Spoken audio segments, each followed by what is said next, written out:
अब तक हमने गणनावाचक उपयोगिता विश्लेषण की मान्यताएं, उपभोक्ता उपयोगिता फलन की प्रकृति, क्रमवाचक उपयोगिता विश्लेषण में हमने पढ़ा है उदासीनता वक्र की विशेषताएं और उपभोक्ता का संतुलन।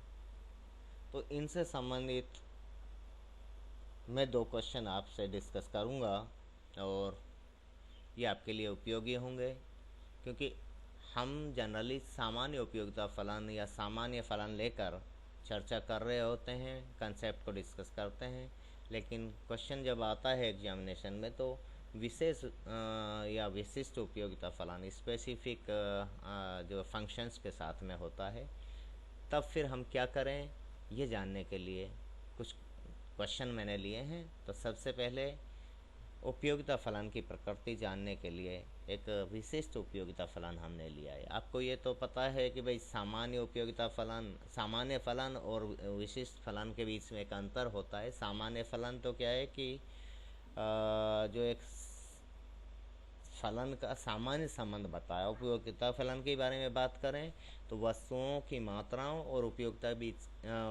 के बीच में एक सामान्य संबंध की व्याख्या करता है, लेकिन उस संबंध का स्वरूप का होगा इसके बारे में वो बात नहीं करता है। पर्टिकुलर या स्पेसिफिक यूटिलिटी फंक्शन की जब हम बात करते हैं तो वो न सिर्फ इस संबंध को बताता है बल्कि उस संबंध की प्रकृति के बारे में भी, उसके स्वरूप के बारे में भी बताता है।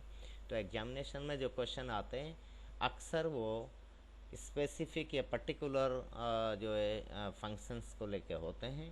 तो हमने यहाँ आपके सामने एक ये जो उपयोगिता फलन दिया है कि यदि उपयोगिता फलन u इक्वल टू Q1 की घात r इंटू Q2 हो तो इस उपयोगिता फलन की प्रकृति बताइए।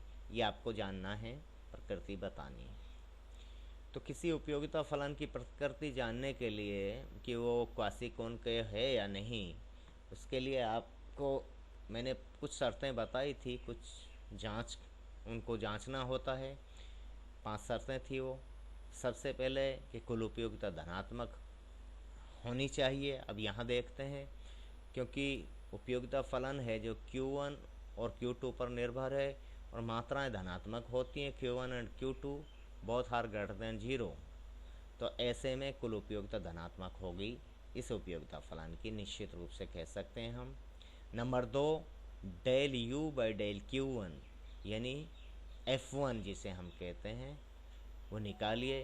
R इसका अवकलन कीजिए Q1 के रेस्पेक्ट में, आंशिक अवकलन होगा R into Q1 raised to power R minus 1 into Q2। ये हुआ, ये धनात्मक होगा। कब होगा? यदि R ग्रेटर देन 0 है। R का मान अगर धनात्मक है तो निश्चित रूप से ये भी धनात्मक होगा। और del U by del Q2 equal to F2। अब F2 निकालेंगे तो इसका यानी उपयोगिता फलन का Q2 के सापेक्ष में अवकलन कीजिए तो करेंगे तो ये 1 हो जाएगा और ये बचेगा Q1 raised to power R। तो Q1 raised to power R greater than 0, ये धनात्मक है। तीसरी शर्त कि इसका एक और बार अवकलन कीजिए। किसके सापेक्ष में? Q1 के सापेक्ष में, तो F11 निकल जाएगा। तो F11 R into R minus, इसका करेंगे जब R into R minus 1 into Q1 raised to power R minus 2 into Q2, यह हुआ है। इसे F11 कहेंगे। ये ऋणात्मक होगा या नहीं ये बताइए। अब अगर R धनात्मक है और ये तो ऋणात्मक है या नहीं ये जांचने की बात होगी। अभी थोड़ी देर में हम इसको बताएंगे। हालांकि ऋणात्मक नहीं है, क्योंकि R का मान है जो धनात्मक है और R का वैल्यू 1 से कम भी नहीं होगा। डेल स्क्वायर दूसरा F22 निकालिए। F22 के लिए इसका एक अवकलन कीजिए, इसका एक और बार Q2 के रेस्पेक्ट में। जब करेंगे Q2 के सापेक्ष में अवकलन एक बार और करेंगे तो भाई Q2 तो है ही नहीं, तो इसलिए 0 हो जाएगा। तो F22 0, ये ऋणात्मक नहीं है। ये तो क्लियर हो गया। इसके बारे में यह है कि यदि R का मान है जो 1 से अधिक है तो ये ऋणात्मक नहीं होगा। ठीक है।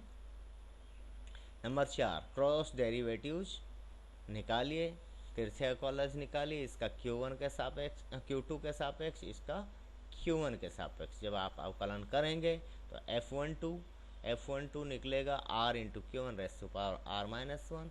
ये जितना होगा इतना ये होगा, एक को निकाल लीजिए, दूसरा अपने आप ही उतना ही होगा। हालांकि जांचने के लिए कि भाई हम गलत तो नहीं कर रहे हैं, दोनों निकालने चाहिए, अन्यथा ये दोनों बराबर होंगे।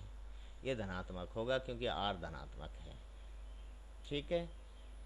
और आर के वैल्यू 1 से ज़्यादा भी हो गया, R ग्रेटर देन 0 भी हो और ग्रेटर देन 1 हो तो बिल्कुल क्लियर हम कह सकते हैं इस बात को, और ऐसा है। अब पांचवी जो चीज़ है वो है सीमाबद्ध हैसियत निर्धारक का मान ज्ञात करना। इसके लिए F11 F12 माइनस F1 है, F22 F21 F22 minus F2 minus F1 minus F2 0। ये आप निकाल चुके हैं ये सारी चीज़ें, उनकी वैल्यूज आपको यहाँ रखनी है तो रख दीजिए इसमें। जब आपने इनकी वैल्यू रखी हैं तो ये डिटर्मिनेंट, ये सारणिक आपके सामने आ जाता है। प्रथम पंक्ति के अनुसार विस्तार कर दीजिए। जब प्रथम पंक्ति के अनुसार आप विस्तार करेंगे तो ये कैलकुलेशन है, बाकी कुछ भी नहीं है इसमें। थोड़ा सा वैसे इसको ध्यान में रखते हुए, मतलब सतर्कता से इसका चिन्ह वगैरह का ध्यान रखते हुए आपको करना होता है। जब आप इसका करेंगे, इसको बाहर रखिए और इसके लघु सारणिक बनाइए, तो लघु सारणिक बनाओगे तो इसको बाहर रखा और ये 0 0, भाई ये गायब, तो बचेगा ये वैल्यू बच गई ना, 0 minus Q1 raise to power R minus Q1 raise to power R 0, ये बचेगी, ठीक है।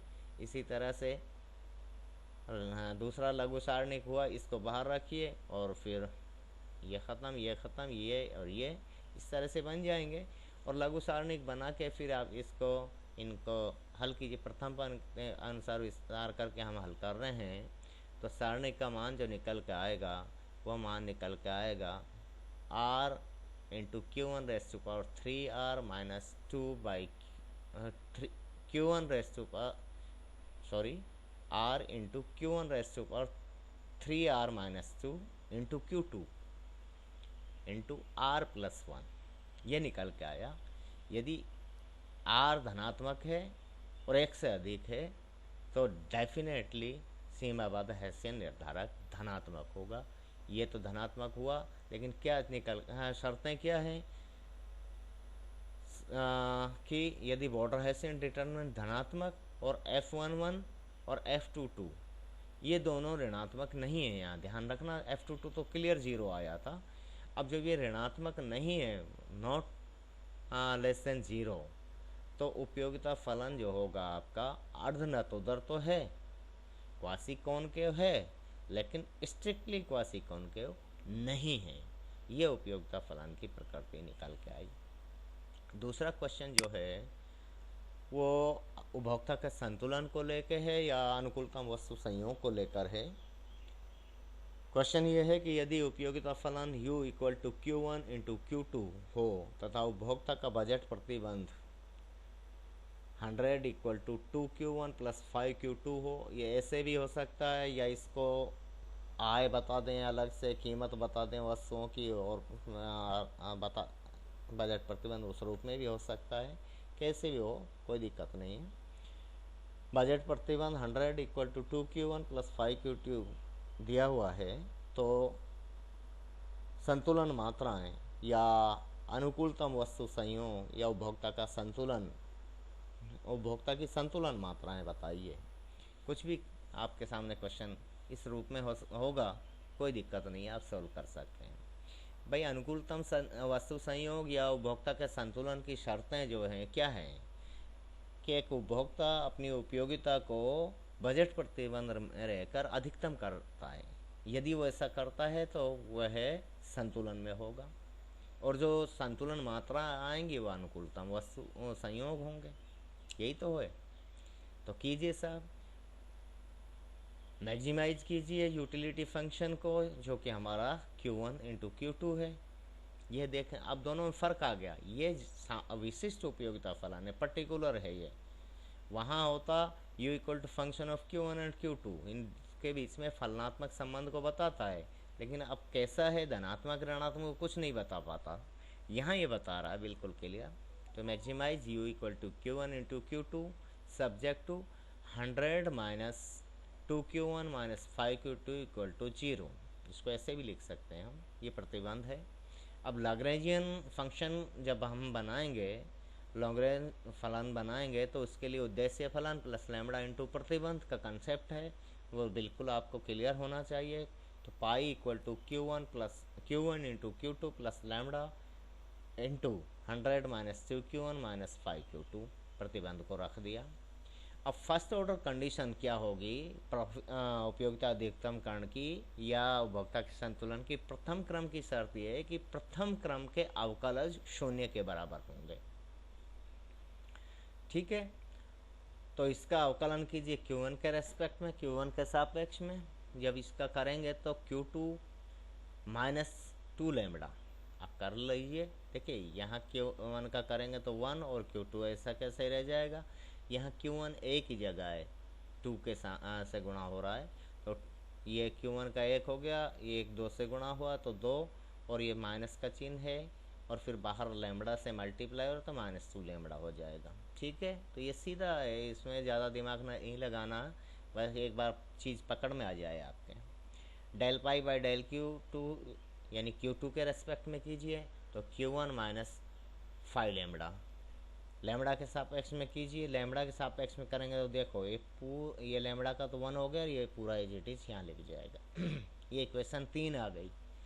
तो 3 समीकरण आई हैं और ये तीनों 0 के बराबर हमने रख दी हैं। तो इनसे वो पार्शियल जो फर्स्ट ऑर्डर डेरिवेटिव्स को 0 के बराबर रख के हमने 3 समीकरण प्राप्त किए हैं। समीकरण 1 और 2 से हम क्या करें कि इसको हम ऐसे लिख दें Q2 इक्वल टू 2 लैम्बडा और Q1 इक्वल टू 5 लैम्बडा। तो 4 और 5 समीकरण मिल गई हमें।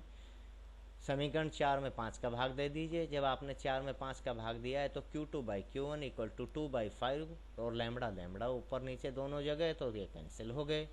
Q2 equal to 2 by 5 into Q1, ये वैल्यू आई। इस वैल्यू को इक्वेशन नंबर 3 में, समीकरण नंबर 3 में यहाँ रख दिए।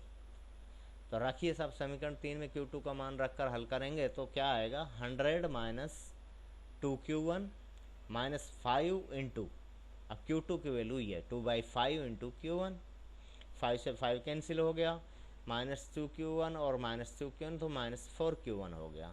4Q1 equal to 100। इसको इधर राइट साइड ले आइए, या इसको जो है मतलब एक तरह से वेरिएबल को एक साइड और कांस्टेंट वैल्यू को एक साइड हमने लिया है। तो 4Q1 इक्वल टू 100 और Q1 की वैल्यू क्या है 25, क्योंकि 25 चौका 100। अब Q1 की जो वैल्यू है इसको यहाँ रख दीजिए, इसमें Q2 में यहाँ रख दीजिए, यहाँ रख दीजिए, इसमें किस में, इसमें रख दीजिए, यहाँ से भी सीधा निकल जाएगा, यहाँ से भी निकल जाएगा, कहीं भी रख दीजिए आप जैसे भी। तो Q2 2/5 गुणा Q1, और Q1 क्या है 25 है, तो 5 5 25, 5 दूना 10, तो Q2 बराबर 10 आ गया। तो दो चीज़ें निकाल ली हमने, बस पहली वस्तु की मात्रा 25 इकाई, दूसरी वस्तु की मात्रा 10 इकाई। Q1 और Q2 की मात्रा जब उपयोगिता फलन में रखेंगे तो Q1 Q2 है वो, तो 25 गुणा 10 बराबर 250 हो गया। और लैम्बडा की वैल्यू कैसे निकालें, चाहें तो, अगर बाकी ऐसी कोई ख़ास बात नहीं है, लैम्बडा की वैल्यू अगर निकालनी है आपको तो यहाँ इसमें किसी में भी मान रख दीजिए, आप निकाल लेंगे।